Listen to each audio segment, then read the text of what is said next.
Across 1,000 years of war, loyalty, migration, faith, and survival, one family moved through the shifting landscapes of medieval Europe and the emerging Atlantic world. From Norman courts to Celtic frontiers, from royal service to colonial hardship, the Payne family stood at the crossroads of history. You are listening to Domesday to America, a prosopographical history of the Payne family from the early Middle Ages to the Atlantic world. Welcome back to In Depth with Academia. I'm Richard Price, CEO of Academia.edu, and today, we're diving into a super fascinating chapter in Atlantic history, so buckle up. We'll be talking about a research paper that's part of an ongoing series.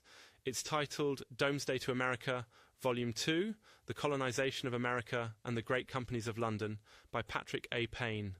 Now, before we get rolling, just a quick reminder that I'm here to present research as neutrally as I can. I'm not endorsing the paper or its conclusions.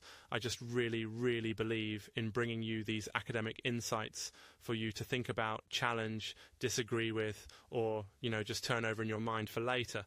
So what's at the heart of this paper? Well, Payne is asking a big question. How did one family's journey from medieval England to colonial America mirror and reveal those tangled roots between kinship, commerce, religion and power during the birth of the British Atlantic world? And why, you might be asking yourself, should we care about one family's, voyage, let's call it, right? Because through their story, we get a window into how ordinary and, frankly, extraordinary people shaped and were shaped by the sweeping forces of colonization and empire.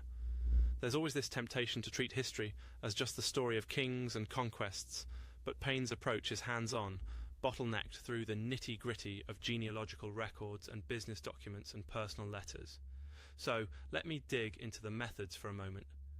Payne doesn't let anything slip through the cracks.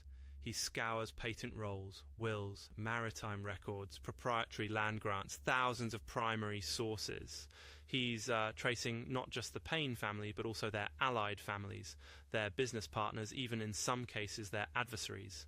The focus zeroes in on the 16th and 17th centuries, the real kickoff of British settlement in the Americas. And here's where the paper gets really, really interesting.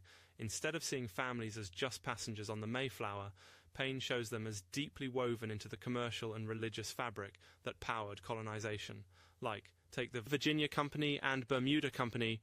These weren't just faceless corporations, they were social networks with shared visions and ambitions.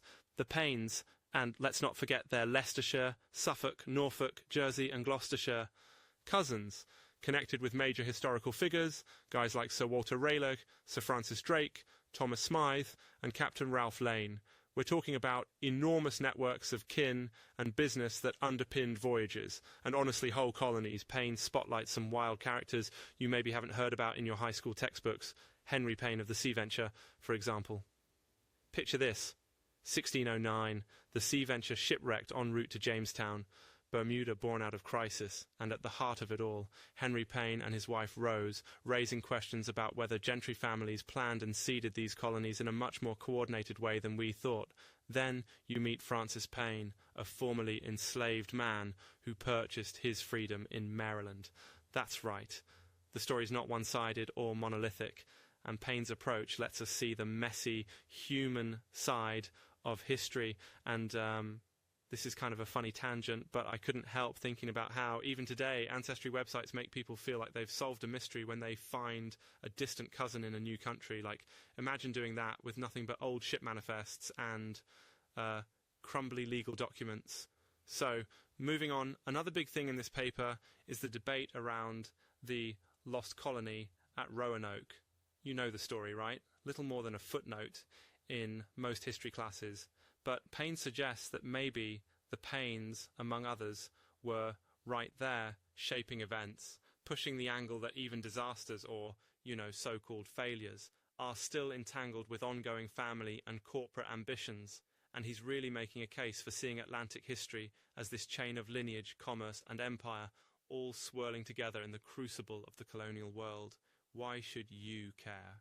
Well, maybe you have roots that stretch back to the colonial period, or maybe you just wonder how global enterprises, family ties and personal ambition all shake out over centuries. This paper says history isn't just big events, it's the stories of real people whose choices ripple outwards.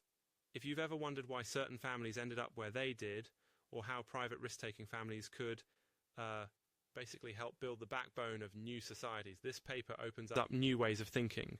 And to be clear, I'm not saying it's the final word or anything, but it's one of those deeply researched, richly annotated works that pushes the conversation forward. As we wrap up, think about how little pockets of genealogy and local history could reshape our bigger narratives. Maybe next time you hear about the founding of a colony, you'll imagine the boardroom meetings, the dinner conversations, the small acts of courage or survival embedded in those stories. That's what academic research at its best can do.